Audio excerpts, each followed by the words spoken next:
Psychologist Gabor Mate describes addiction as a response to trauma and an attempt to escape suffering, at least temporarily. People partake in addictive substances or behaviors in order to feel momentary relief from the background of trauma and suffering that they have been exposed to. The problem, of course, is that this behavior does nothing to address the root cause of the suffering, but creates a downward spiral from which it's increasingly difficult to extricate oneself. The brain needs higher doses each time, and the crashes from those highs get increasingly debilitating. The final outcome, quite often, is complete destruction. Given this context, one must wonder about the nature of pain and suffering that haunts the American economic landscape and requires ever-increasing amounts of drugs in the system. For no analogy fits better what the Federal Reserve has been doing to the American economy over the last 2 decades. As the ultimate drug peddler, the Fed has been forced to increase its stimulus with every new crisis. Interest rates, the beating heart of capitalism, for that's how capital risk is assessed, keeps getting pushed down to stimulate economic activity for longer and longer periods of time. Higher rates are now blips on the time series.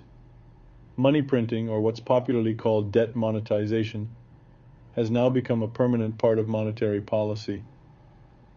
The economy at large is now addicted to artificially low rates and waves of easy liquidity sloshing around the system. So what happens when these economic drugs are taken away even briefly? What do the withdrawal symptoms look like? Well, given how deep the addiction now is, the face of economic withdrawal is quite ugly.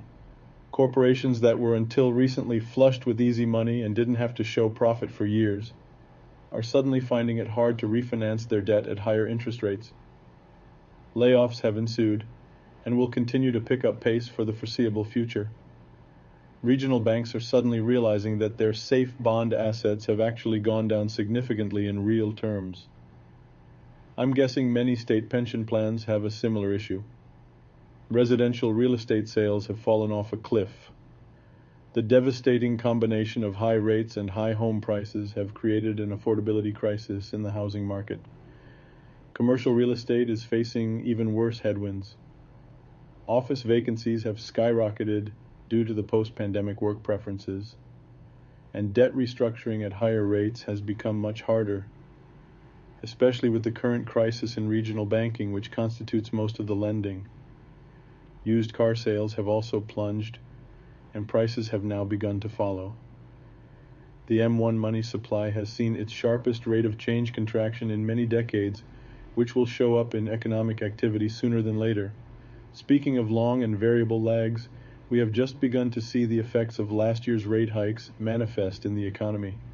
At this point, no matter which way the Federal Reserve pivots, an economic recession is baked in.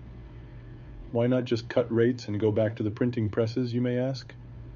Well, one word, the Fed's Achilles heel, the fatal flaw in its central planning agenda: inflation.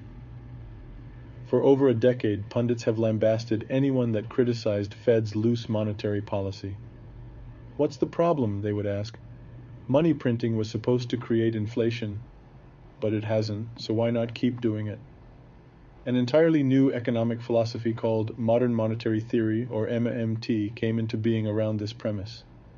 They completely ignored that money printing in fact did create inflation. It was just in financial assets. The trillions of dollars that the Fed manufactured out of thin air never made it out of the canyons of Wall Street. Stocks and housing boomed, yet consumer inflation at large remained under control. There was no incentive for Wall Street to lend money out. Their arrangement with the Fed gave them the profits they needed. Until COVID happened, and the Fed, perhaps for the first time, was forced to share a piece of the pie with the public. Suddenly, it wasn't just Wall Street getting bailed out, but Main Street as well. The drugs were now available at the local pharmacy. No prescription required. General inflation raised its ugly head across the American economy, as had always been predicted. And now we're all on the same page. After the initial high of seeing money magically appear in your bank account, everyone now understands the pain inflation can wrought, especially on those who can least afford it. It's the bitter, invisible tax that nobody wants to admit. A monster hiding in your finances, chewing away at your ability to prosper and leave a legacy for your children. And that is the Fed's fatal flaw. It presumed that it could cover up the general suffering of the American way of life by drugging them up with extremely loose monetary policy, with no ill side effects. And now the chickens have come home to roost. The drugs are being withdrawn and the patient is beginning to convulse, begging for more as time goes by. But the Fed's hands are tied because it cannot risk the inflation monster created by its own misshapen policies to run loose.